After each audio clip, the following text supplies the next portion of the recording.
Today in the EU, the future of the far right in Europe, viewed from France. In the face of a deeply divided left, the French national rally grab for power is easier than many might expect. How is the party reshaping the influence of the far right at the European level? Hello and welcome. I'm Giada Santana, and this is Today in the EU. European institutions have historically put up a so-called cordon sanitaire against the far-right groups, but this barrier is now breaking down, and France is a centerpiece in this process. The French National Rally has a young, ambitious, and polished candidate running for a seat again in Brussels, Jordan Bardella. To add context to French dynamics and the latest debate among candidates, I'm joined in the studio by Euractiv's Paris correspondent, Theo Bourgery-Gonse. Mais pardon, Monsieur Mariani est chez vous. Il a été ministre de Nicolas Sarkozy. Theo, last night, the 8 French candidates for the 2024 European elections debated over key issues from geopolitics to the green transition. And seen from here in Brussels, the political scene in Paris looked quite heated and divided. Which candidates were there, and what did the polls say about them? Sure. I mean, you've said it. The political landscape in the context of this election is more divided than ever. And in a way, most, if not all, candidates are actually important to focus on to give a general sense of where the French politics are at. So, first of all, you have the far-right Rassemblement National. That's Jordan Bardella. He's been polling at a steady 30 to 32% voting intentions from day one. And what's interesting is that he's tapping now into all sociological groups in the country. And that includes those that were historically averse or more averse to the RN, and that's the more educated voters and the elderly. You then have the pro-Macron Renaissance list that's being headed by Valérie Ayé. And frankly, she's struggling in the polls. What do the numbers say? I mean, the list was at 19% of voting intentions in December. It's now down to 15. Some polls say even 14. And really, Ayé has never managed to impose herself in debates. She's been seen as standoffish and cold, so much so that the prime minister has had to be called in to weigh in on the campaign. And then you have socialists Raphael Glucksmann, who's probably one of the most interesting characters in this election play. Polls have been going up for him for several months now, as he garners support from Macron's disappointed voters, but also taps into far-left sympathizers who are critical of far-left leader Jean-Luc Mélenchon's, shall we say, eruptive style. And then others are worth a look at. I mean, the Greens have been polling incredibly low in polls as the Green Deal and green policy gets significant backlash, while the conservative right, which in many ways has been a copycat of the far right, especially on immigration policy, seems to be holding on about 7 to 8% of voting intentions. Right, and these candidates debated for more than 3 hours. What did the candidates focus on? Yeah, these debates tend to be long and sometimes even quite cacophonic. On this one, purchasing power was high on the agenda, as it is one of French voters' primary concerns. The Green Deal and its impact on EU competitiveness, economic growth and bureaucracy were also discussed.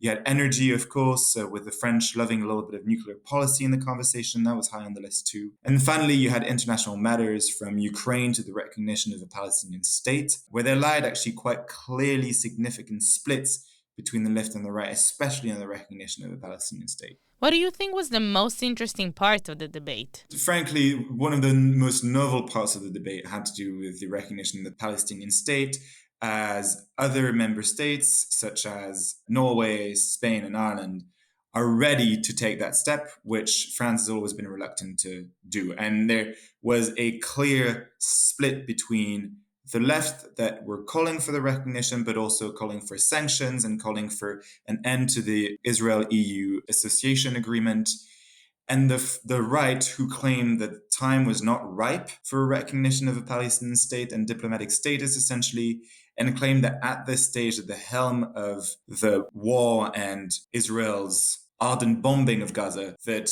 this recognition could actually benefit the Hamas more than anyone else. Right, the left looked united on this front, but then deeply divided on others. For instance, at some point, Raphael Glucksmann nearly bursted out against Manon Brie, another left candidate, accusing her of over-focusing on him while having left off the hook the national rally. Has the French left failed to bring a united front, and why? Yes, is the short answer. Evidence is there to prove it. There are 4 different left-leaning lists in this election, from the communists to the Greens to the far left and the Social Democrats. Now, to understand just how divided the left really is, you have to go back to the French legislative elections of 2022. And at the time, all left-wing forces under the helm of the far left, La France Insoumise, gathered around an umbrella parliamentary coalition that they coined the NUPES. And that NUPES coalition aimed to create a united front against Macron's relative majority. But if you fast forward 2 years, the NUPES is quite effectively in shambles. I mean, cracks have been appearing on a number of different policy issues over time, last of which was the far left's response to Hamas's 7th of October terrorist attacks. It took weeks for the far left to unequivocally denounce the attacks as terrorist. But by this time, the Socialist Party had suspended its links with the NUPES, and really, the coalition has become brain dead ever since. So there is a significant divide, and evidence amounts that actually several left-wing parties just do not see eye to eye on some key EU issues and files. For instance? One evident disagreement is on the war in Ukraine. You have the Greens and the Social Democrats who are calling for more weapons to be sent to Ukraine and unequivocal and long-term support for Ukraine. The way the far left and the communists have been calling for a peace plan, which ultimately means, as they describe it, bringing all actors of this war, including Russia, to the table of negotiation, hoping for some kind of deal within potentially the new borders that have been defined by Russia's invasion. So there, the philosophical disagreement and the very interpretation of international and geopolitical issues is clearly setting the different left-wing parties out. And the same could be said at the European level for far-right parties in terms of disagreement. Last week, ID dominated headlines across the Union with the expulsion of the German far-right party AfD from the group, following allegations against its lead candidate, and Le Pen's now manifest wish to join forces with Italian Prime Minister Giorgia Meloni, who leads ECR. What reasons are driving the strategy? Just to do a little bit of history there, I mean, this split between the Rassemblement National and the AfD has been long in the making. And revelations by German media outlet Corrective back in January sort of sparked the initial crisis. So if you remember what that is, it was the revelations of a meeting in Potsdam in Germany, including ultra-right group and AfD's members to talk about a remigration program, quote unquote, which essentially was discussing the effective deportation of immigrants and Germans of foreign origin. And that sparked a crisis in Germany, but also within the far-right Identity and Democracy Parliamentary Group at the European Parliament. And then a series of statements that AfD officials have made the German party unwelcome guests, essentially, at the ID table. And the latest of which was last week when the AfD lead candidate, Maximilian Krah, refuted that, I quote, anyone wearing an SS uniform is automatically a criminal. And what's interesting there is that these kind of statements actually do not fit into the Rassemblement National's long-term efforts for greater normalization in the political arena. And as they try to move away from its most radical and post-fascist past. But not only is this reshuffling the cards for the ID, but this has opened the door to a new and rather unexpected call for unity by Marine Le Pen with Italy's Giorgia Meloni. Both women have never really seen eye to eye, but a potential reshuffle between ID and Meloni's group at the Parliament, the European Conservatives and Reformists, or ECR, if this were to happen, could potentially give the far and populist right a significant boost in influence in the European Parliament and potentially even shape a new, more right-wing majority for the 5 years to come. So one of the candidates that was present at the debate was Marion Maréchal. She's the niece of Marine Le Pen, and yet she's the lead of another far-right party in France, Reconquête.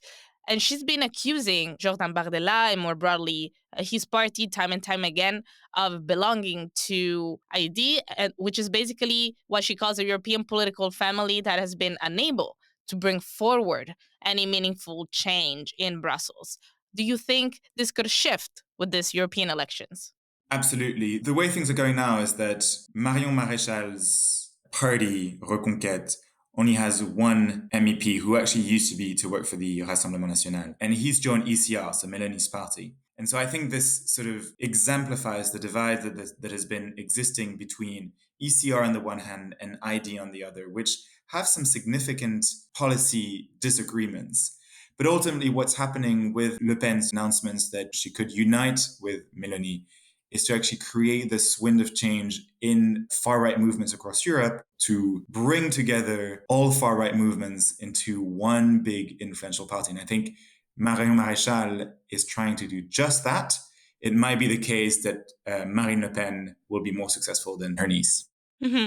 And that would be incredibly remarkable because historically, EU institutions have always adopted a sort of so-called cordon sanitaire, right? A barrier against far-right parties. However, Rassemblement National, as you were saying, has been working hard to overcome it. How has Jordan Bardella and the party been trying to change their image? This principle of normalization, in French we say dédiabolisation, has been long in the making, way before Jordan Bardella was president. Actually, it started really with Marine Le Pen, the daughter of Jean-Marie Le Pen, taking over as party president in 2011. And the objective there was fairly simple. It was to make the party more acceptable in the media and broader political landscape, to better get into the minds and hearts of the French people. And if you look at the past 13 years, this strategy has worked very, very well. I mean, Le Pen came second in presidential elections twice, in 2017 and 2022.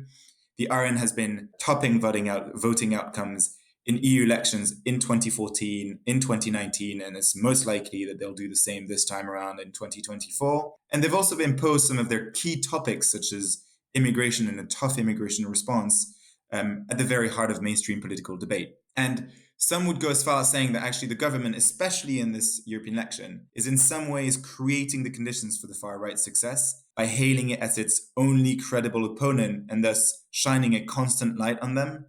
And just last week, actually, the Jordan Bardella was able to debate head-to-head with Prime Minister Gabriel Attal, raising concerns that this amounted to denial of democracy, according to left and right-wing oppositions that were not allowed to take part in this debate. Exactly. After the end of the debate, Jordan Bardella declared that his primary adversary is indeed the list of Emmanuel Macron. Mon adversaire dans cette élection, c'est la liste d'Emmanuel Macron. Parce to que je confront pense the que increasing support of French voters for the Rassemblement National, the president himself suggested a debate with Marine Le Pen ahead of the elections. Do you think this move is a last resort? Yeah, that's totally one way to interpret it for sure. I mean, as I said, Macron's list is significantly dwindling in the polls. It went from 19% in December to 15% now, whilst socialist candidate Raphaël Glucksmann is continuously going up. However, this debate is very unlikely to happen only because Le Pen conditioned her participation to this debate to Macron actually committing to resigning if he lost European elections, which of course he's ruled out. So it's not going to happen. It's not something to look forward to, at least before the European elections. But it sure shows that there is a wind of panic from the Macron's camp, as well as asserting the far right as the only candidate, so that Macron can then, and Macron's camp can then showcase themselves as the only blockade to the far right gaining power and ultimately entering office in 2027 during the next presidential elections. I'm Jada Santana, and this was Euractivist Today in the EU podcast. Visit Euractivist to stay on top of the latest news, sign up for our podcast newsletter, and if you haven't subscribed yet, you can find us on Spotify, Apple Podcasts, or wherever it is that you get your podcasts. Leave us a star review on Spotify, Apple Podcasts, or your favorite streaming platform. It will really help us spread the word about our work. This episode was produced by Miriam Sanz de Tejada, Nicoletta Yonta, and me.